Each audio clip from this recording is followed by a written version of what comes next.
So what I like about this new model isn't the fact that Apple finally gave the pros a well-deserved redesign, even though to me, in the past couple years, this is the best looking model they have released because every single one kind of looked the same and it's getting a little too boring looking. And there's a small margin of people that hate this camera plateau in the back.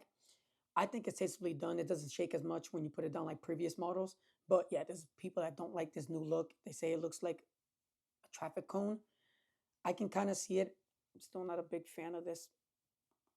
Orange is a little too light. Should have been a little darker to me. But for the masses, we finally appreciate that Apple's finally doing something different and being a little bold with this new model. So this new look to me definitely looked refreshing and tastefully done. But no, it isn't the new look. It's more how seamless it is to come in and out of apps and consume content and how well it does that without breaking a sweat. Is this new phone giving you a new experience or is it the same experience just with a little bit more refinements? So with all that being said, this is my 1 month review of the iPhone 17 Pro Max and the pros and cons of this new phone. Let's dive in. So let's get into the pros of this phone. The build quality in this aluminum unibody design, it makes it substantially different when it comes to thermals. And we know now that titanium traps more heat while aluminum is 10 to 20 times better at dissipating heat. Also paired with their all new vapor chamber, the most I've seen this phone feel is slightly warm to the touch, not really anything too severe compared to the iPhone 16 Pro Max. So you can run power hungry games and feel at ease knowing that your phone isn't feeling like a hot bowl of soup in a glass bowl. And all this is paired with Apple's latest and greatest A19 Pro chip. So while you're playing your power hungry game, the A19 Pro chip does not break a sweat. So if it's Zenless Zone Zero, Genshin Impact, Wild Rift, if you're a League of Legends fan, whatever. But while you're playing that, it gets slightly warm to the touch. It doesn't get hot like the 16 Pro, just get warm to the touch. Now, while we're in the latest and greatest, let's talk about battery. Apple finally hit the 5,000 mark, hitting the new battery at 5,088 milliamp hour battery with the new Pro models. So it's only in the US where we see this battery upgrade. When it's overseas in the UK, they don't have the same battery upgrade as us, because they still have the SIM tray. We don't, we have eSIM. So which is a plus. Throughout my review, the iPhone 17 Pro Max has given me amazing battery life. So I don't have to be carrying a battery bank with me or trying to juice up this phone at every outlet I see. This also gives me a sigh of relief to know that my phone isn't going to die easily, even though I use it heavily, which is really reassuring because I always have like a carrying bag, like a side bag, a satchel. It's a handbag, guys. And I like carrying a battery bank just to top off my phone, watch, headphones, and just knowing with this new model, I don't have to be carrying another thing is definitely reassuring as well, because it just gets heavy in a little bag around your neck, having two phones, headphones, a little heavy battery bank, it gets kind of annoying. So the lighter it is on my bag, the better it feels. So another pro is the cameras. You got the new 48 telephoto and the new front facing camera. It's 18 megapixels. They're calling it the center stage. So I went on a nature walk with this phone and it was giving me amazing pictures and amazing videos. Check these out. So one thing I could definitely appreciate of the iPhone 17 Pro Max is their center stage, this new front camera with the 18 megapixel. It's doing its thing. I mean, like, look at the color. It looks super stable right now. And it looks amazing. Like, the color is definitely popping.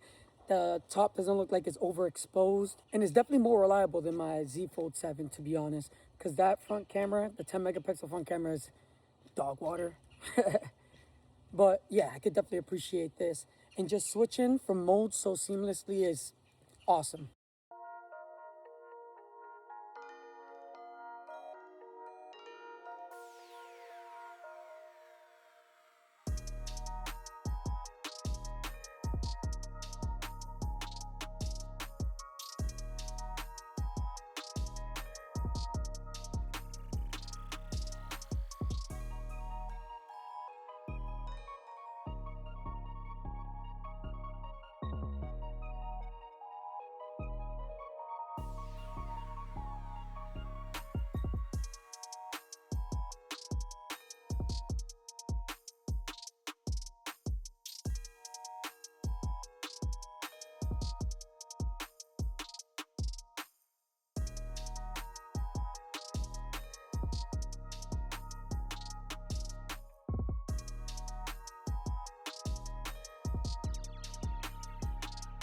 So as a reviewer, I'm going to be harsh as possible and straight to the point when it comes to any type of product that I'm reviewing. So when it comes to the iPhone 17 Pro Max, I had a couple issues with Siri. listen guys, I'm gonna be harsh as possible. It works when it wants to work, and when it does work, it doesn't work good at all. So what I mean is when I ask Siri a question, it turns to ChatGPT for the answer. And as you guys know, if a product don't work good by itself and it uses another product to make it better, the product is not, it's not going to be good at all. And I don't know what happened with Siri, because a couple years ago it was actually pretty good and more efficient. I felt like now it's like a little degraded, like it's not like working more efficient. Sometimes I even ask this thing like, hey, how's the weather? And it'd be like, here's a web search. It's just a little weird and so un-Apple-like to have their kind of their AI assistant, if you want to call it, not work efficient, but work more efficient with another AI assistant. Or you can even download Gemini and use that on the iPhone, which is unacceptable at this point. I mean, Siri should be better. Instead of like upgrading minor things, how about you upgrade the software first, Siri? Sorry guys, I have to be harsh as hell here because Google, their Gemini is amazing. You have every other AI assistant, voice assistant that works better than Siri. And it's a little weird to me. Feels like they're falling behind here. But let's keep going with the review. So another amazing feature is its dual capture mode. So what this initially does is recording from the front and the back camera. So this feature has been out in the Galaxy phones for a while now, and I definitely appreciate this video. It gives it more of like a, how do I say, like a YouTuber feel. So you guys could definitely use this to do like tutorials or like showing a couple of your friends like hands-on. So another new pro is definitely this super rounded edges that they have feels better in the hand. It doesn't feel too sharp in the corners of this phone, and it sits on your palm really, really good. I mean, it's a little heavier. Definitely gives a little fatigue to your pinky because you have to kind of hold it like this. Something that I find as a pro on this phone, because iPhone is not real too much into like customizing. I mean, they finally just broke the door in. They got a little toe in the pool compared to Androids. But I like how easy it is. You just hold down your screen, you hit the edit, you see widgets, icons, you could change wallpaper from there, which is a little more easier. And yeah, that's all for the pros because it wasn't too much of an upgrade this year compared to the 16, I think. They just made everything a little more efficient. Now, let's get into the cons. So number one, right off the bat, is iOS 26. It's still a little buggy. We just had an update. I think it's like 26.1, but it's still buggy. There's been times that I've been typing and it just doesn't feel like as efficient as my Z Fold. Like, I don't know what it is. I download Gboard as well and it doesn't work good, I guess. Like I said in my previous video, I'll link it down below so you guys can see that. Also annoying is that when you go to change your icon as well and you go to tint and clear, their new like glass icon, it blows out some of the widget apps that you have, like the little windows. You can't even read it or it shows like any like details of the app. It just whiten it or blows it out. So this next con is a little weird, is going from camera to camera. There's a little jitter when it switches from the telephoto to the main sensor. It's off. And then you can see like how it changes the color. Like it's weird. It's like, it doesn't happen in the front camera. I think the front camera works better than the back. Like it's more clean, switching from 2x, 3x, zooming in, zooming out. Obviously, it's cropping in and out, so it's just a sensor, but that can be fixed also with an update.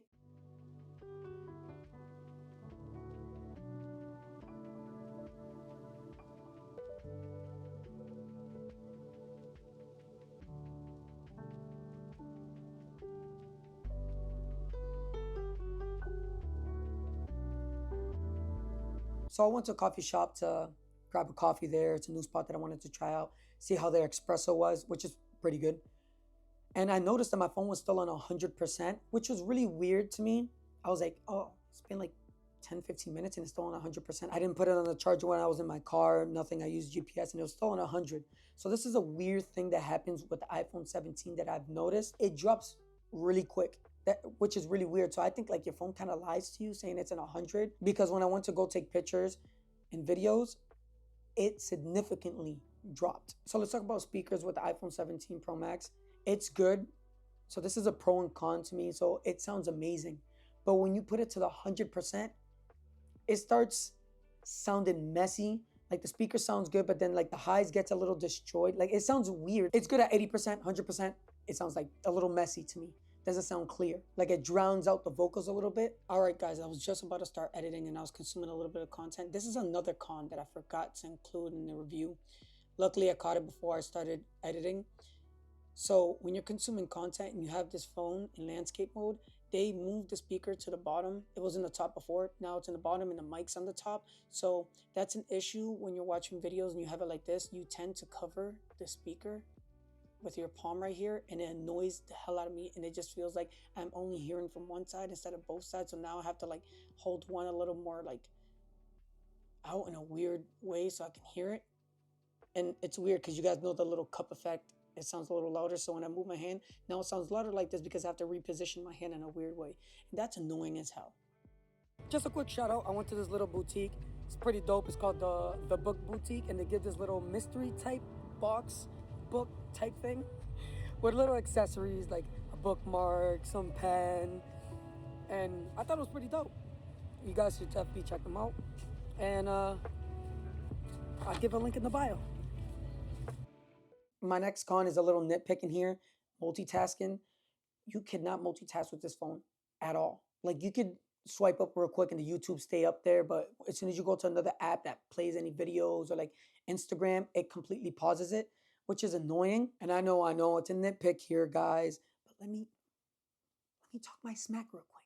All right, chill out. For a $1,300 phone, you can't multitask. The Flip 7 is a $1,100, $1,200 phone, and that thing can multitask. I know it's an Android, cool. I get it, but 1,300, that's a hard pill to swallow for not multitasking. I mean, it's like so restricted a little bit with the iPhone. Actually, not. Let me take that back. It's restricted with the iPhone. You can't do so much, and it's annoying.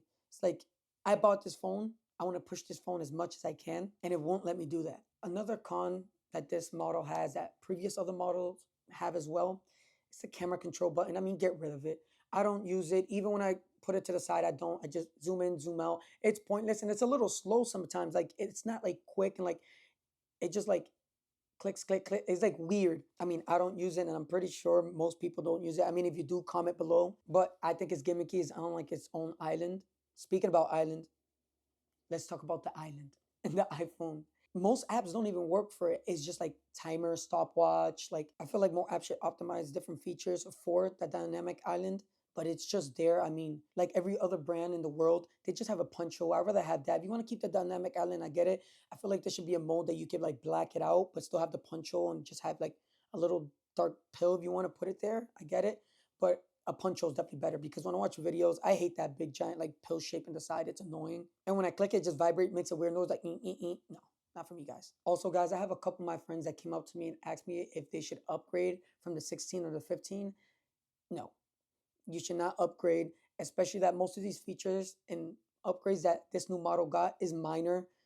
And most of the upgrades that it did get, like the new chip and everything, yeah, it's a little more better optimized. It works a little more efficient than the previous models. But most of the things they upgraded is for AI features, and the AI is kind of not here, guys. Also, what's been bugging me is the telephoto lens. It's a hit or miss for me. It gives good pictures sometimes, but then some pictures just look completely garbage. And I've seen with other people's reviews and like camera comparison of the 16 versus the 17, and it's really neck and neck. I thought it would be performing a little more better, but it's almost on par. But take that with a grain of salt. Obviously, a software update could change all this. So what do I think of the iPhone 17 Pro Max is it's an amazing phone, don't get me wrong. It works good. Like it's really efficient, simple to use, but that's really it. There's not a significant difference from the 16 to the 17. Same thing kind of with the 15. I mean, the chip is a little more better. We already know about Scratchgate. It's going to scratch a little more easier. It's a little more softer. So you have to be a little more gentle with this phone than with previous phones. And you can kind of already see that, like, even with the case, I got some minor scratching in the top. You can see an X right here. Look at like some dots. I'm guessing like little rocks or little dust get into my case and kind of scratched it up. Yeah, it's a good phone. It got a vapor chamber, first vapor chamber. So pros and cons kind of balance itself. So it's my conclusion of the iPhone 17 Pro Max is everything that's wrong about this phone can get fixed with an update. It's not something with hardware or anything or the chip or anything. Absolutely not. It's easy to use compared to my Galaxy. I have fun with this phone because it's simple, it's straight to the point. App swipe up, next app swipe up. It's easy. There's just a couple features I missed from Android coming to an Apple phone, which is multitasking. To me, it's mainly just multitasking because I like multitasking. I like watching a video, making my script to the side, and then like having Instagram or Twitter, just doing research. You cannot do that with the iPhone, which is kind of annoying for a $1,300 phone. So is the iPhone 17 going to be my main phone or my secondary phone? To me, I would say secondary, but it's going to be my main phone for cameras. That's what mainly I'm going to have it for because the center stage, amazing. I mean, it dog walks. The Z Fold 7, camera wise, it's 248. The 48 is beautiful. It's still on par in the 200. Like, I mean, you're getting similar pictures here, but sometimes it tends to be a little more better on the iPhone. And then the telephoto, yeah, it's definitely better than the Z Fold. And there's plenty of features on the Galaxy that I just can't do it. But yeah, tell me in the comments below if you think this phone is worth the upgrade from the 16 to the 17. I kind of don't think it's worth it. But coming from an Android user to an Apple user, it definitely feels reassuring having this phone. And it's an amazing phone. Don't get me wrong, everything's good about it.